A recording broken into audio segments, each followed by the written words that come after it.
10 ultimate ஏலியனில் தூப்புதுங்கிற எபிசோடில் pen எக்கோவா மாதிரி 2 clone உருவாக்கி இருப்பார். அந்த 3 எக்கோவும் ஒரே நேரத்தில் அல்டிமேட்டிக்ஸ் ஆக்டிவேட் பண்ணி 3 டிஃப்ரெண்ட் பென் வந்திருப்பாங்க. ஒரு பென் வந்து கிளாசிக் ஸ்டைலில் இருந்திருப்பார், இன்னொரு பென் வந்து சென்சிட்டிவாக அப்பாவியாக இருந்திருப்பார், இன்னொரு பென் வந்து நார்மலாக இருந்திருப்பார்.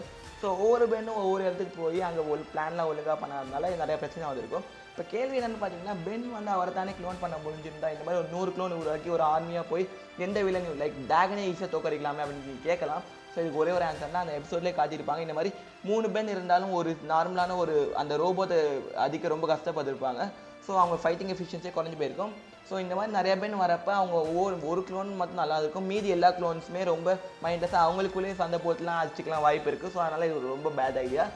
அண்ட் இதனால தான் எக்கோ ஸ்பீஸ் சொன்ன ஒரு விஷயத்தை இவ்வளோ நாள் இஷ்டத்துக்கு க்ளோன் பண்ணி யூனிவர்ஸே டேக் ஓவர் பண்ணாமல் இருக்காங்க. ஸோ இஷ்டத்துக்கு க்ளோன் பண்ண மைண்ட்லெஸ்ஸாக போய் அவங்களுக்குள்ளே சண்டை வரலாம் வாய்ப்பு இருக்குது. ஸோ அதனால சொன்ன ஒரு விஷயம்ஸ் வந்து இவ்வளோ நாள் யூனிவர்ஸே டேக் ஓவர் பண்ணாமல் இருக்காங்க.